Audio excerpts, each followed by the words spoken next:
If you've owned a WJ, you know about the tail light problem. One of the biggest issues is, you can see right there, this light's on, the third brake light's on, and this side, not on. And the issue actually is in the tail light.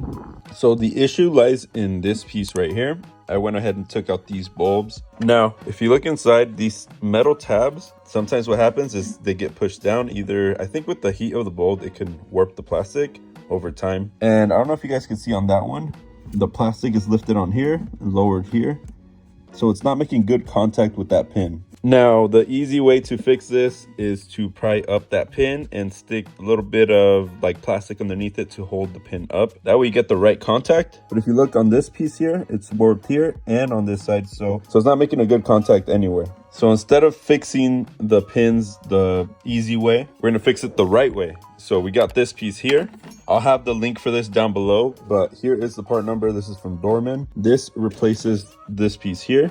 And I don't know if you can see that one. This one is completely flat. There's no warp like how that one has right there. You can see it.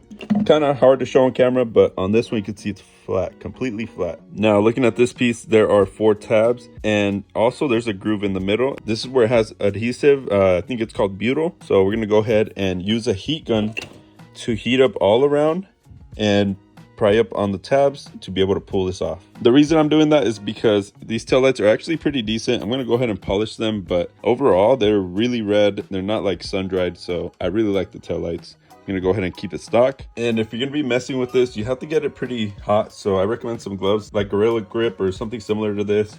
That way your hands aren't burning as you're trying to pry this off. So we're gonna go ahead and heat it up all around. First, we're gonna get it pretty hot, and then afterwards, we're gonna pry it open and take it off.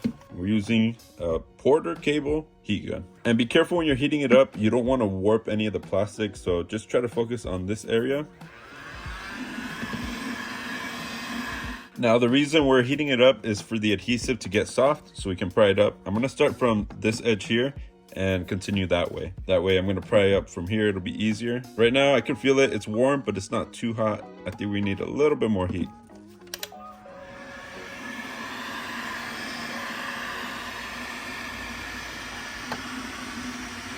Let's see if we can start prying it open.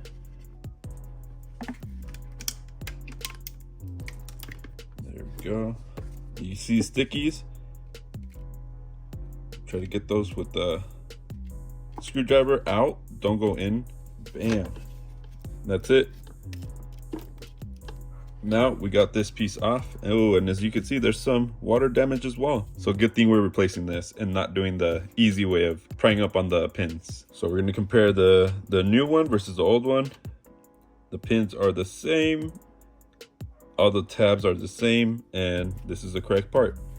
So now, as you can see, that had some glue. On the instructions for this piece, it says to use silicone, but the right thing to do is to use rubber butyl because that's what stock manufacturer cars use. That's what's on here now. So we're gonna do the same thing to reapply this. So we're using some retro rubber resealing glue from Morimoto. There's different companies that sell this, but this is a good brand. And this is what this stuff looks like.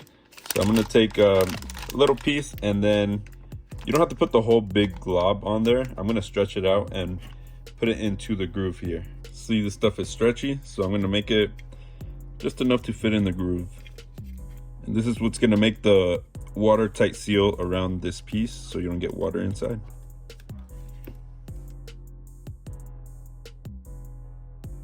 All right, so we got butyl all around. We're gonna heat it up and then stick it on the tail light. And you wanna remember the orientation of the plug here. So this was put on this way here. So we're gonna put it on the same way.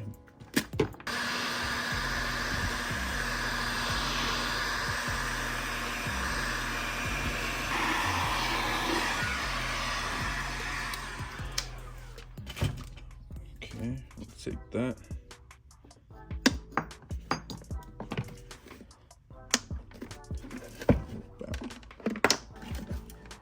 Okay, and you can see the rubber butyl oozing out, and you can like stretch it if you want to make it look nice. This is not going to be seen, so it's not a big deal, but you do want to see that oozing out because that means that you put enough glue and there's not going to be any water leaks. And one thing I noticed on this side of the light, the clip actually doesn't clip into anything. I'm guessing they have the clips on both sides since this piece can be used on either side of the tail light. So we are good to go. let's go ahead and put it back in the Jeep and test it out. And also make sure that your bulbs are good while you have them out. And here's another tip. Don't break this piece here. So I ended up grabbing it with pliers because it was really hard to twist. What I didn't see was that I wasn't pushing down enough for it to twist easily. So that's where I messed up here. So I'm gonna go ahead and take this off. I got a dormant part number here. If you ever need to look them up, these are called bulb sockets. So let's go ahead and remove that one, put this one in. To remove this, pretty easy. You're gonna wanna take a screwdriver on one of the little edges on the side and it'll twist off. And here we could compare the two. Pretty much the same thing. It has the 3 tabs on the sides and then the 4 tabs on the inside for the bulb. And the fronts are pretty similar as well. Has that little piece there. Has it down there, and then this piece that I broke off on this one. So what I was struggling with is this piece wasn't all the way fully seated, so you can see the yellow. So you want to push it down all the way before you twist it, or else you can break it. Now it's twisting. It's kind of hard to do one hand, so I'm going to finish that, and then we're going to go ahead and test it. And when you're messing with all this, make sure to not touch the metal tip on the heat gun like I just did. And there we have it. We have all 3 lights working now, and we got the turn signal working. Not that hard to change out. It took me like 5 minutes. Pretty easy to do. And also this can help you if you have like leaking headlights on any of your cars or tail lights. Take some rubber butyl, put it around the edge, and that'll help you make a watertight seal. If you guys have any questions on that, make sure to leave them down below. And if this video helped you, leave a like, and I'll see you guys on the next video.